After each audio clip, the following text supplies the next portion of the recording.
Bismillahirrahmanirrahim. Kemudian Sekarang hakamul al-hakam sama al-adil ya. Al-adil. al-hakam. Baik, teman-teman, supaya hati kita dibuka oleh Allah, pikiran kita dibuka oleh Allah, mari kita kirimkan doa Al-Fatihah untuk pengarang kitab Imam Ghazali, salawat kepada Nabi, wala hadiniya wali sahibul kitab Imam Abi Hamid Ghazali, sahib Ihyanuddin wal Maqsad Hasanah Al-Fatihah. Bismillahirrahmanirrahim. Alhamdulillah rabbil alamin arrahmanirrahim maliki yaumiddin. Iyyaka na'budu wa iyyaka nasta'in. Ihdinas siratal mustaqim, siratal ladzina an'amta 'alaihim ghairil maghdubi 'alaihim.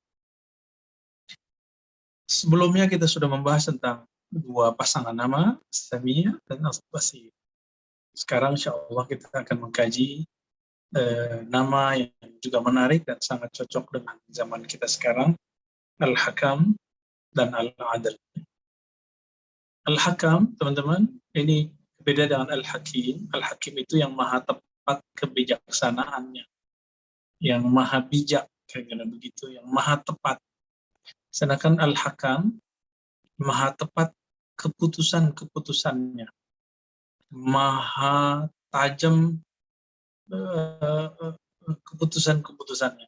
Al-Hakam, jadi Allah yang maha menentukan hukum dan kadar segala sesuatu. COVID yang berkembang sekarang ini sudah sesuai dengan kadar ketentuan Allah. Ya. Itu bagian dari Al-Hakam. Apapun yang terjadi itu merupakan dengan nama Al-Hakam. Jadi kita nggak bisa juga kemudian merubah itu ya, karena ini sesuai dengan kehendak Allah. Kenapa terjadi sekarang bukan dulu, atau kenapa nggak nanti? Nah, kita serahkan kepada kehendak qudrah dan iradah Allah Subhanahu wa taala. Teman-teman yang melekat Allah, Al-Hakam ini bisa diturunkan ke dalam beberapa makna. Yang maha tepat keputusannya dalam menentukan bahwa seseorang itu syaqiyun aw sa'id. Orang ini ditetapkan sebagai orang yang bahagia ataupun sa'id ataupun syaqi ataupun sengsara di dunia ataupun di akhirat. Tapi jika di dalam Al-Quran dan Sunnah ada kalimat sengsara bahagia, itu maksudnya adalah kesengsaraan, kebahagiaan di akhirat kelak. Tidak benar jika ada orang mengatakan, saya kalau emang ahli surga, ya pasti jadi ahli surga, nggak perlu beramal. Nah, ini orang maghrur, ya, tertipu. Dia tertipu dan lupa dengan satu ayat, wala yaghurrannakum billahil gharur. Janganlah kamu tertipu billah. Nah, ini kan ada kalimatnya billah. Karena rasa harap yang berlebih kepada Allah tapi tidak awas terhadap Allah. Jadi kita kepada Allah itu ada khauf, ada raja, ada rasa hati-hati, rasa takut, rasa waspada, tapi juga ada rasa harap. Kalau kehati-hatian berlebih, muncul ketakutan, bisa putus asa. Jika rasa roja, ya, harapan berlebih, terlalu pede. Ya. Suatu kali hal ini terjadi pada sebagian sahabat Nabi. Lalu sahabat bertanya, nah ini enaknya ketika Nabi hidup. Apapun dikonfirmasi kepada baginda Nabi SAW. Lalu mereka berkata, wahai Rasulullah, jika memang kami sudah ditentukan, kami ini ahli surga, ahli neraka, kami ini disiksa ataupun mendapatkan kebahagiaan pahala, lalu untuk apa kami ini beramal? Fafimal amal ya Rasulullah. Jadi mereka berbicara kepada Nabi ala kadarnya. Nah ini enaknya, Nabi itu nggak marah kalau digituin. Kita kadang-kadang masih marah, kalau masih tersinggung kalau ada orang nanya. Ini beda kita dengan Nabi SAW. Nabi mengatakan apa? Nabi memberikan kalam yang jami', ya, jawami'ul kalim. Apa kata beliau? Ya'malu fakullun muyassarun lima khuliqa. Kalian jangan berpikir begitu. Jadi Nabi itu ternyata tidak pernah mengajarkan sahabat itu fatalis, jabariyah. Serba mengandalkan takdir, bukan begitu. Kita ini percaya takdir, bukan mengandalkan takdir, itu beda. Lalu, apa kata Nabi? Ya'malu. Berusahalah, beramallah, secara zahir. Fakullun muyassarun lima khuliqa lahu. Karena setiap orang akan dimudahkan untuk apa dia diciptakan. Nah, disinilah Imam Ghazali di kitab Maqsad al-Asna menjelaskan satu bab yang sangat penting sekali, yaitu as-sabab atau asbab. Ternyata asbab itu penting. Asbab itu juga Allah yang bikin. Ya, Allah juga yang buat, Allah yang ciptakan. Nah, kalimat tadi, i'malu, ini kan perintah Nabi, perintah Allah. Kalau di Quran, i'malu, ya, beramallah kamu, berusahalah kamu, kan begitu ya. Kalimat ini menunjukkan apa? Menunjukkan bahwa Allah itu menghargai asbab. Allah itu menghargai usaha. Ada ungkapan dalam hadis Nabi, di hadis Sahih, hadis Bukhari, innamal a'mal bil khawatim. Amal itu kalau sudah dikalkulasikan, maka akan terlihat di akhirnya bil khawatim. Maka dilihatlah ujung amal itu apa. Orang ini udah berusaha. Jika usaha yang dia tabung itu lebih banyak kebaikannya, maka yang akan muncul adalah kebaikan. Itu yang dimaksud fakullun muyassarun lima khuliqa lahu. Ya. Setiap orang jika dia ahli surga, dia akan dimudahkan untuk asbab surgawi. Apa asbab surgawi? Dia suka mendekatkan diri kepada Allah. Teman-teman, kalau sebaliknya gimana? Jika dimudahkan, dia ditetapkan sebagai neraka. Dimudahkan jadi neraka. Apa yang terjadi pada dirinya? Dia dimudahkan untuk mendurhakai Allah. Teman-teman, tidak ada kita yang tidak berdosa. Orang berdosa belum tentu dijamin masuk neraka. Sebagaimana orang yang taat secara zahir belum tentu dijamin masuk surga. Orang pendosa yang tidak pasti masuk neraka, bisa jadi masuk surga adalah pendosa-pendosa yang tobat. Orang-orang yang taat yang tidak dijamin masuk surga adalah orang-orang taat yang merasa dirinya yang taat. Nah, maka teman-teman yang dimuliakan Allah, jangan tertipu oleh mazahirul amal, oleh zahirnya amal kita, penampilan fisik kita, tapi cobalah mulai menyibukkan sesuatu. Saya punya ilustrasi begini, teman-teman. Kenapa laki-laki atau perempuan di masa remajanya, mungkin perempuan sampai masa tuanya masih begitu. Laki-laki sebagian barangkali masih sibuk ngurusin wajah, di pembersih, diberikan sesuatu, ingin terlihat perfect lah di depan orang. Ini normal? Ya, ini sangat manusiawi. Kenapa? Karena dia mungkin bekerja, bertemu dengan orang, dan ada interaksi, dan muka ketemu muka, wajahnya akan diperhatikan orang. Oleh karena itu, orang ini perlu penampilan yang meyakinkan, penampilan yang seger, penampilan yang menarik. Itu kalau kita mau dilihat manusia.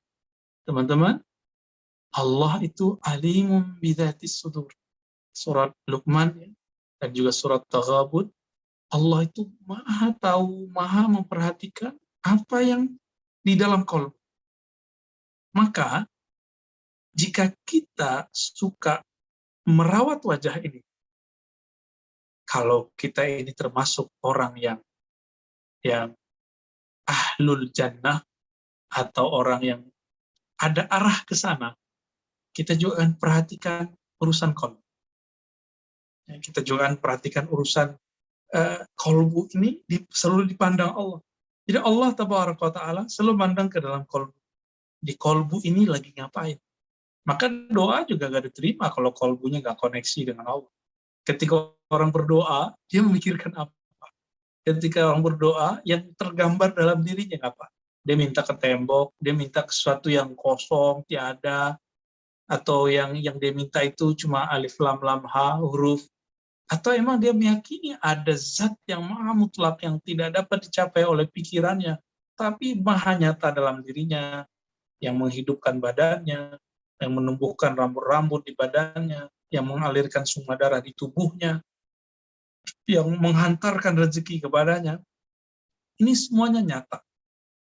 Maka dia yakin pasti ada yang mengurus ini. Itulah bernama Allah. Di saat dia berdoa, ada keyakinan ke sana, ini yang disebut hudurul qalbi ma'allah. kolbu hadir, terkoneksi kepada Allah Subhanahu wa Ta'ala. Maka sahabat-sahabat, teman-teman, karena Allah Al-Hakam, ya, Allah Tabaraka wa Ta'ala menentukan, memutuskan ada orang ahli surga, ahli neraka. Tapi Allah juga menentukan asbabnya. Itu sebabnya ada satu celah di dalam diri kita, walaupun kita ini bergerak di bawah takdir Allah. Allah memberikan suatu ruang dalam diri yang disebut dengan kasab atau ikhtiar. Kesadaran memilih. Saya boleh terjemahkan kira-kira begitu. Maka teman-teman, dengan anugerah akal dan kolbu yang bening, mari kita dengan sadar memilih taat. Jika terjebak maksiat, dengan sadar kita merasa hina, kita datang kepada Allah Subhanahu wa Ta'ala, minta ampun kepadanya. Ya, ada orang yang hari ini taat, besok dijamin enggak maksiat, enggak ada. Ya, jadi jangan pernah merasa kita ini paling taat sedunia, paling taat sekomplek, paling taat serumah. Jangan, teman-teman. Allah sudah tahu kita ujungnya apa. Nah, maka tabunglah cahaya-cahaya Al-Hakam, nur Al-Hakam dalam kolbu dengan cara apa? Mengambil asbab-asbab yang zahir dan batin. Jadi jangan hanya kita ini sibuk ngurusin zahir kita, memutihkan wajah yang zahir, tapi kurang dalam memutihkan wajah yang batin. Di saat kita bertawajuh, doa iftitah, wajhiya lilladzi fataras samawati. Aku hadapkan wajah jiwaku, wajah kalbuku kepada Allah pencipta langit dan bumi. Si wajah ini sebelum kita berhadap kepadanya harus dibersihkan dulu. Harus dibersihkan. Ambillah usaha dalam membersihkannya. Nah, orang-orang seperti ini sudah mendapatkan nurul hakam dalam dirinya. Maka teman-teman yang bukan Allah, Allah menentukan nasib seseorang dengan cara juga Allah menentukan asbab ke sana, dan Allah memberikan satu kesadaran. Kesadaran ini juga butuh hidayah dari Allah. Itu sebabnya kita mau zikir aja minta bantu. Ya Allah, a'inni ala dzikri. Ya Allah, bantu aku menyebut namamu. Bantu aku mengingat zat. Bantu aku mengenang kebaikan-kebaikan sifat dan fi'il perbuatan. Jika Allah kemudian menakdirkan kita bisa berzikir, berarti kita dapat bantuan ma'unah dari Allah. Lalu, lantas, teman-teman, jika zikir yang kita baca itu adalah anugerah dari Allah, bantuan dari Allah, pantaskah saya, teman-teman, antum semua, meminta jatah pahala dari yang dibaca? Saya rasa kita tidak pantas, ya. Oleh karena itu, jika sudah beramal, jangan pikirkan pahala. Jika kita sudah beramal, cukup syukuri dan katakan, ya Rabb, terima kasih telah mengizinkan lidahku yang kotor ini untuk kembali menyebut nama. Terima kasih ya Allah yang telah mengizinkan mataku yang sangat jelalatan ini kembali memandang kepada ayat-ayat. Terima kasih ya Allah yang mengizinkan telingaku, pendengaranku, tangan kakiku, mendengarkan, melangkah kepada yang baik. Terima kasih ya Allah, Engkau telah menakdirkan, menggerakkanku kepada kebaikan. Kalau kita terjebak kepada keburukan, gimana? Kita tidak menyalahkan Allah, lalu kita mengatakan, ya Rob, memang pada dasarnya aku hina, sehingga selalu berbuat kehinaan. Tolong ambil kami ya Allah, pindahkan ke tempat yang mulia. Teman-teman yang memuliakan Allah, ini lebih kurang Al-Hakam. Al-Hakam ini juga ada arti lainnya, yaitu yang maha menentukan hukum alam semesta. Bumi ini, kenapa nggak tabrakan sama bulan? Itu Al-Hakam, teman-teman. Itu nama Allah Al-Hakam yang bekerja. Coba kita bayangkan, ini teman-teman yang suka nyetir, bawa motor, bawa mobil, kita ngantuk sejenak. Itu motor, mobil, apalagi di tol, itu cepat. Atau di jalur-jalur lintas Sumatera, yang ada lintas Kalimantan, di jalur Pantura, sekarang sudah ada tol di Jawa, terhubung sampai ke ujung negeri sana, itu kalau kita lupa sejenak, ngantuk sejenak, itu bisa kemana-mana.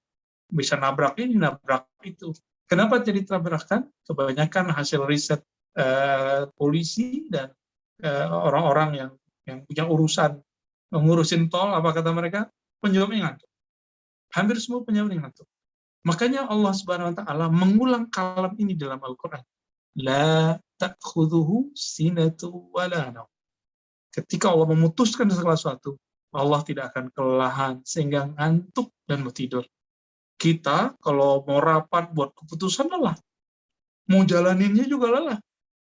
Apalagi orang Indonesia ini punya karakter, kalau ada orang yang ngusulin sesuatu, langsung dia yang diperintahkan. Itu sebenarnya bagus, tapi tidak semua orang siap. Ada orang yang cuma siap ngusulin, ngomong doang, tapi nggak siap bekerja. Ya, Allah itu Al-Hakam. Semuanya sudah sesuai dengan takaran. Maka Al-Hakam fil qadar. Allah sangat tepat dalam memberikan kadar segala sesuatu. Bayangkan kalau bumi ini bergerak tidak sesuai dengan perhitungan yang rigid, dia akan berbenturan dengan bulan, dengan Mars, terjadi kiamat. Ya. Jika di tubuh kita air berlebih, panasnya berlebih, wah ini yang terjadi demam. Ya. Jadi di dalam diri kita ada minimal 4 anasir besar, anasir air. Ya. Kita kan minma daripada air. Ada api, ada tanah, ada udara. Ini karena stabil, maka kita merasa sehat. Jadi kalau mengikuti ilmu kedokteran lama, kalau dulu itu di zaman-zaman Yunani kuno, yang kemudian direvisi oleh Ibnu Sina, walaupun masih diikuti oleh Ibnu Qayyim, mereka kan dokter semua ini. Jelinus namanya di Yunani kuno, mereka itu menggunakan yang disebut dengan senyawa. Atau bukan senyawa kalau bahasa mereka ya, anasir. Jika penyakitnya dilihat panas, maka obatnya dingin. Jika penyakitnya terlihat dingin, maka obatnya panas. Nah, ini ilmu anasir. Ya. Nah, Allah Subhanahu Wa Taala sudah menciptakan tubuh kita secanggih itu, tapi karena kesalahan kita sendiri, kita kurang pas menjaga sehingga terjadi sakit. Jadi teman-teman, Allah itu menciptakan manusia, lalu manusia terlahir sangat perfect sekali. Lalu kenapa yang ada sakit gula, berarti cara makannya yang tidak benar, ya. Pola makan yang tidak bagus, ada hipertensi, jangan salahkan Allah. Ya. Kita yang salah. Baik, itu nama Allah Al-Hakam, yang maha tepat hukumnya, ketentuannya, maha tetap kadarnya, semua sesuai dengan kadarnya. Sekarang yang beradek kata dengan nama Al-Hakam yaitu Al-Hakam Al-Adl, ya. Ini istilah aja ya, berada kakak itu istilah aja. Al-Adl yang maha adil. Lalu adil itu apa?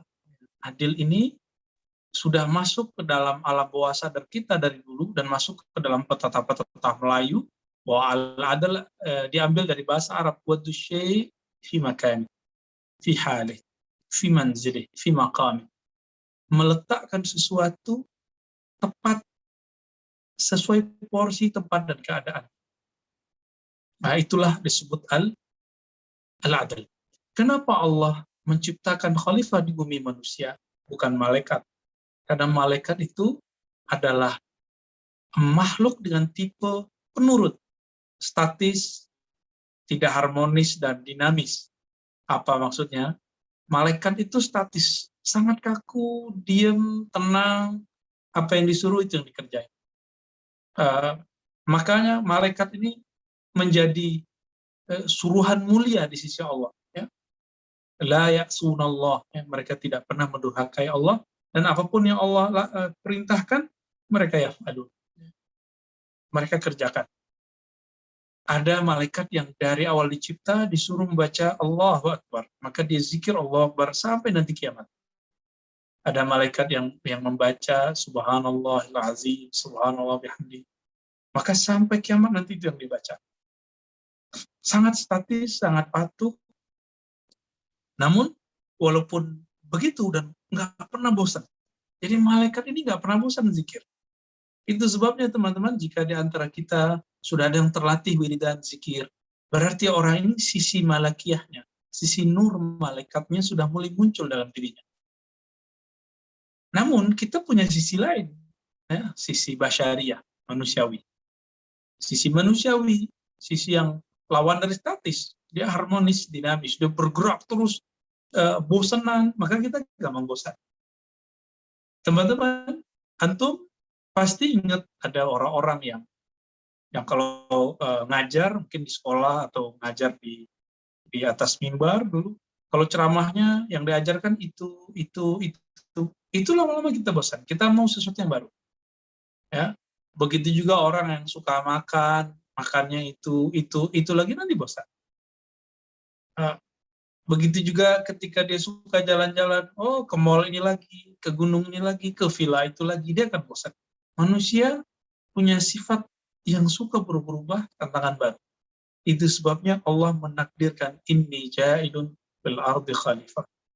Allah dengan keadilannya memberikan hak untuk mengurus bumi kepada manusia. Karena manusia berkembang. Dan ini yang dimau oleh Allah Subhanahu wa Ta'ala. Ketika Allah memilih manusia mengurusi bumi, lalu memilih malaikat untuk membawa risalah-risalah langit, untuk zikir, untuk meramaikan majelis-majelis, maka ini adalah keadilan Allah. Allah memberikan porsi sesuai dengan tempatnya. Ketika jadi malaikat ini boleh bertanya, ada hak untuk bertanya. Apa kata malaikat? Ya Rabb, ya Allah, kenapa engkau menjadikan di muka bumi yang akan menumpahkan darah dan merusak bumi? Jadi dalam konsep malaikat, ketika kita menyembelih binatang, wah ini zolim gitu.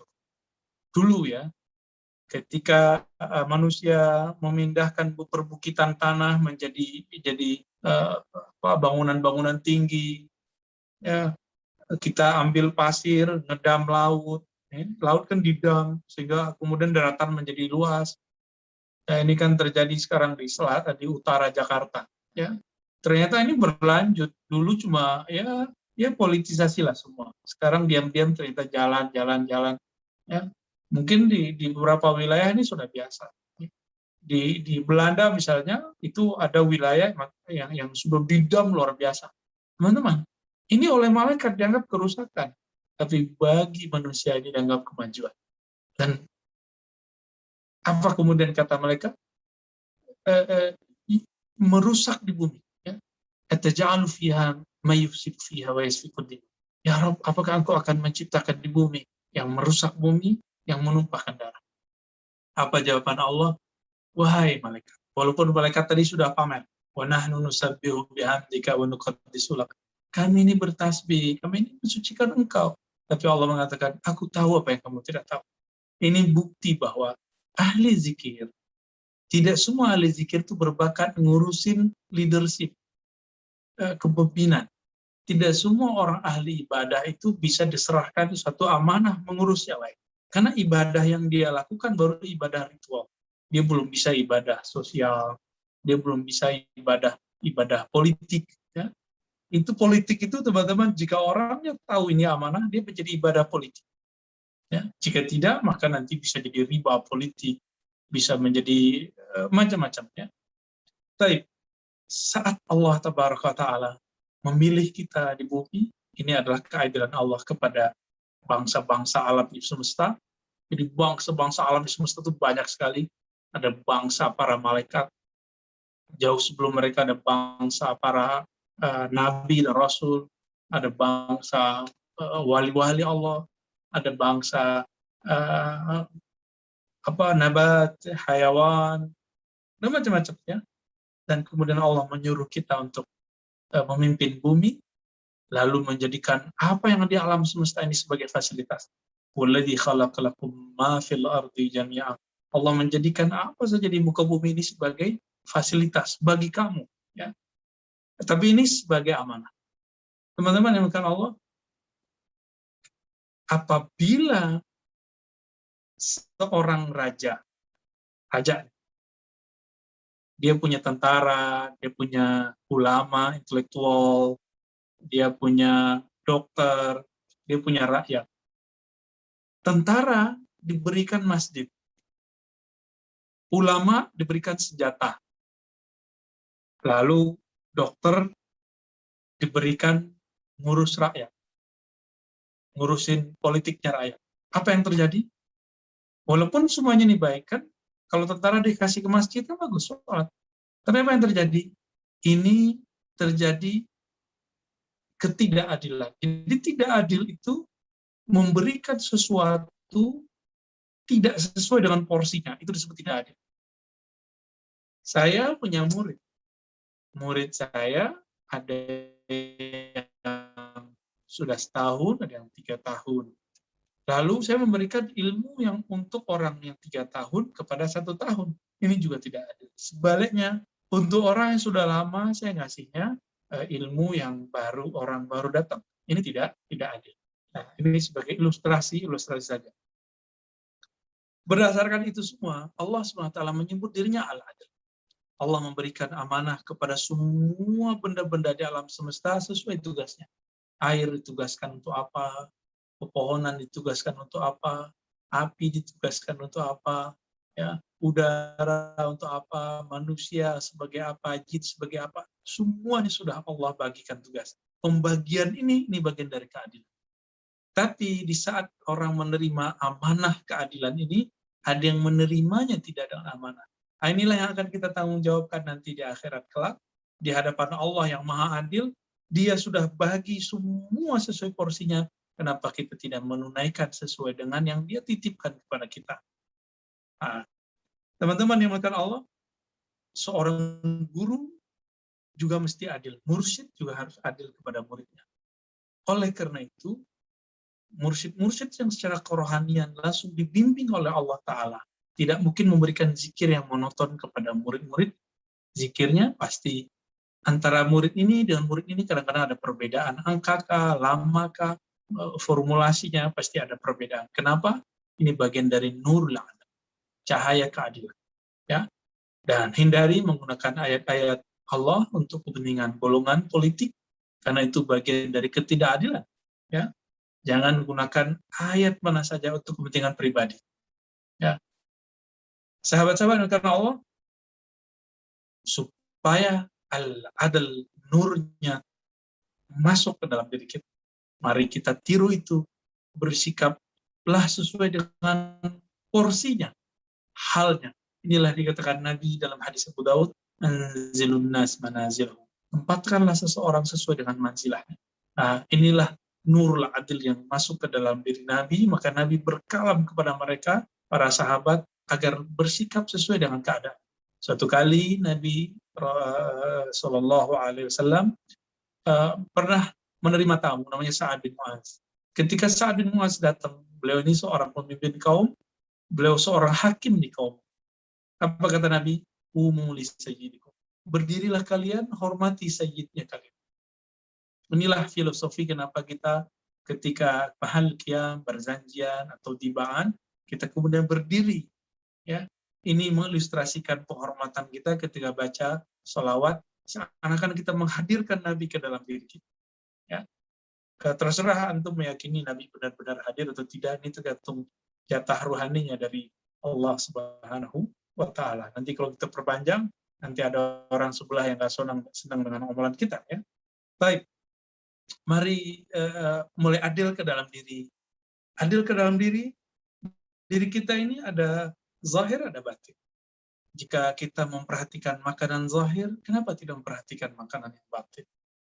Baik, teman-teman, kita ini suka sekali mengisi pikiran ini, otak ini dengan intelektual, data-data kuat, data-data ilmiah.